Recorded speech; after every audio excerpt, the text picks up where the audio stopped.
네, 안녕하십니까 여러분. 95도 CPU 7950X를 공랭 쿨러에 쓰면 얼마나 성능이 나올지 궁금하다는 요청이 많아서 한번 테스트 해보려고 해요.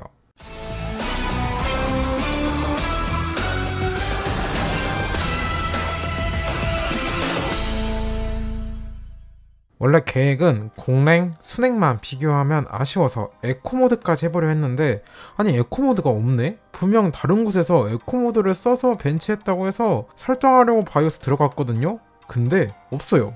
피비어 설정 항목에 에코모드도 원래 같이 있거든요? 근데 안 보이네요. 찾아보니 아직 정식 지원은 하지 않고 차후에 업데이트 될 예정이라고 합니다. 그래서 에코모드라고 한 곳은 수동으로 값을 넣어서 이미 값으로 테스트했다 합니다. 네, 오늘 영상 망했어요. 원래 계획은 날아가고 에코모드 대신에 커브 옵티마이저를 써보기로 했습니다. 이번 라파엘이 특히 커브 옵티마이저 효과를 많이 본다 해서 다음 영상이나 테스트해보려고 했는데 미리 조금 당겨서 같이 해야겠습니다. AMD 7000번대 라파엘의 특징이라 하면 높은 온도죠. 특히 790X는 어떤 쿨러를 써도 95도까지 온도를 밀어붙입니다. 그래서 궁금했던 것이 쿨러마다 특히 공랭과 순행 간의 성능 차이가 얼마나 있을지죠. 테스트 쿨러를 뭘 써야 하나 고민이 좀 되더라고요. 참고에 무슨 쿨러만 전문적으로 리뷰하는 수준으로 쌓여 있습니다. 순행이야 아틴 리퀴드 프리저 2 360이 AM5 공식 호환이 발표된 거라 저거 쓰고, 제가 가진 다른 순행은 AM5 킷이 따로 나온다 했는데 아직 못 받았어요. 공랭은 이거 지우샥의 JF200S가 AM5를 공식적으로 호환된다고 발표했습니다. 이걸로 해야 되겠네요. 어차피 제가 보유한 공랭 중 성능이 가장 좋은 것입니다. TDP가 260W라 간당간당하지만 이론상으로 790X를 쓸 수 있는 정도입니다. 벤치 시스템 보고 가시죠. CPU는 790X를 사용했고 보드는 X670이 타이치 보드입니다. 램은 XMP를 적용했습니다. 나머지 시스템은 영상을 정지 후에 참조해 주시기 바랍니다. 커브 옵티마이즈 세팅은 올코어에서 전압을 빼줘야 하니 네거티브, 그리고 15 정도만 넣을게요. 그 이상은 지금 안정화 단계에서 불안하다고 합니다. 벤치마크는 딱 벤치마크 2 하나, 게임 하나, 작업 하나씩만 했습니다. 가장 먼저 볼 벤치는 시네벤치 R23입니다. 멀티는 10분, 싱글은 1회 측정한 값입니다. 좌측은 디폴트 값의 공랭, 가운데는 커브 옵티마이즈 세팅 적용한 공랭, 우측은 디폴트 값의 순행입니다. 결과를 보시죠. 오, 커브 옵티마이저가 매우 효과를 보네요. 그냥 공랭 쿨러 기준으로 멀티가 36,255점으로 순행 대비 거의 만점이나 차이가 났는데, 커브 옵티마이저를 사용하니까 오히려 순행보다도 점수가 더 잘 나왔습니다. 37,241점으로 미세하지만 가장 높은 점수가 나왔어요. 특히 싱글 점수는 더 인상적입니다. 그냥 공랭만 썼을 때가 싱글이 1971점, 순행이 1986점으로 비슷비슷했는데 커브 옵티마이저가 적용된 공랭이 2012점으로 가장 높은 점수가 나왔습니다. 이런 게 평균 클럭에서도 나와요. 평균 클럭 역시 커브 옵티마이저 적용한 것이 5056MHz로 가장 높습니다. 더 인상적인 것은 순행보다 전기를 15W나 덜 먹고 더 좋은 성능이 나왔다는 거예요. 이렇게 되니까 더욱 아쉽죠. 처음부터 표기상 스펙을 조금 낮추더라도 전기를 좀 덜 먹는 방향으로 온도를 좀 더 낮게 세팅해서 나왔더라면 지금보다는 더 좋은 평을 들을 수도 있었는데, 이게 너무 급하게 출시했던 게 아닌가, 아니면은 시간이 좀 부족했다는 느낌을 많이 받아요.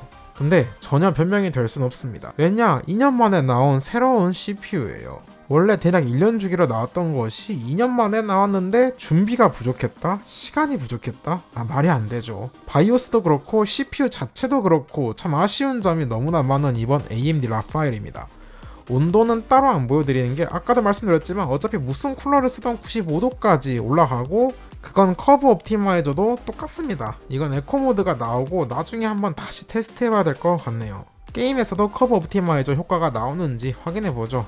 섀도우 오브 더 툼레이더입니다. 옵션 FHD에 그래픽은 낮음, 자체 벤치마크 2를 활용했습니다. 결과를 보시죠. 진짜 놀랍게도 게임에서도 효과를 봅니다. 그냥 공랭 쿨러가 평균 250프레임에 로우가 115프레임인데 커브 옵티마이저를 킨 것이 평균 255프레임에 로우가 160프레임으로 양쪽 모두 5프레임이 증가했습니다. 심지어 순행 쓴 것이랑 거의 비슷한 퍼포먼스를 보여줘요. 세부 지표를 보면 공랭으로 790X를 실사용하기에는 조금 많이 보내드리진 않습니다. 게임에서도 거의 팬이 풀로 들어돌아요. 제가 이번에 CPU 팬 RPM도 같이 화면에 띄워드렸는데, 이 쿨러가 스펙상 맥스 RPM이 1500rpm, 실제로는 1600rpm까지 올라갑니다. 게임 중에 1300rpm이 최소로 찍습니다. 이거 벤치마크니까 열 누적되는 시간이 짧고 제가 오픈 케이스라 CPU 온도가 인케이스 대비 최대 10도 정도 낮아요. 이런데 일반 케이스로 게임을 1시간 이상 한다? 웬만한 최상급 공랭도 버티기 어려울 것 같습니다. 온도도 70도대로 순행보다 10도 이상 높고요. 그리고 전력도 많이 써요. 게임 중에 130W가 넘는 건 거의 제가 본 적이 없는 것 같은데 진짜 웬만한 CPU가 벤치마크 툴에서나 먹는 전기량을 게임 중에 써버리네. 마지막으로 작업 성능입니다. 블렌더, BMW, CPU 벤치마크입니다. 결과를 보시죠. 작업 시간이라 짧으면 짧을수록 좋습니다. 여기서도 커브 옵티마이저 효과를 봅니다. 공랭끼리 비교해보면 약 1초, 순행하고 비교해도 0.5초 정도 빠르게 끝냈습니다. 그래도 클럭은 이번에 순행이 조금 더 잘 나왔네요. 공랭하고 비교하면 클럭 차이가 50MHz 수준이라 상당히 유의미합니다. 하나 참 신기한 지표가 전력 소모량이 커브 옵티마이저가 가장 적어요. 같은 공랭끼리도 무려 10W 차이, 심지어 순행보다는 20W가 넘게 적게 먹습니다. 진짜 이 좋은 잠재력 많은 CPU를 이렇게밖에 세팅을 못 잡고 출시했다는 게 이게 진짜 아쉽네요. 이걸 유저들이 발견해서 알려줘야 한다는 게 아이러니해요. 일반인은 PBO다, 커브 옵티마이저다, 수동 오버다 이런 거 거의 안 하거든요. 정리해보죠. 성장형 CPU라는 밈이 실현될 가능성을 봤습니다. 이 진짜 세팅값만 조금 건드리면 분명히 개선될 CPU입니다. 그럼 이제 방향성의 문제인데 지금처럼 온도, 전력을 쥐어짜서 성능을 억지로 끌어올리는 방식을 디폴트 값으로 가져가는 것은 저는 아니라고 봐요. 결국 디폴트 값은 어느 정도 타협선을 정해서 잘 쓸 수 있도록 세팅 값을 잡아줘야 하겠고 나머지는 유저가 선택 가능하도록 만들어줘야 합니다. 예를 들어 곧 추가된다는 에코 모드 이런 것을 활용하면 좋겠죠. 에코 모드는 전력을 좀 덜 쓰고 온도를 좀 낮게 쾌적하게 쓰고 싶으신 분들을 위해, PBO는 지금처럼 손쉽게 성능을 올리고 싶은 분들을 위해, 커브 옵티마이저나 수동 오버는 좀 더 전문적으로 세팅을 하고 싶으신 분들을 위한 이런 방향으로 AMD에서 빠르게 바이오스를 제공해줬으면 합니다. 마지막으로 790X는 게임만 한다고 해도 공랭보다는 우리 인간적으로 순행 달아주는 것이 도리인 것 같습니다. 자, 오늘 영상도 도움이 되셨다면 구독과 좋아요 눌러주시고 우린 또 다음 영상에서 만나도록 하죠. 안녕.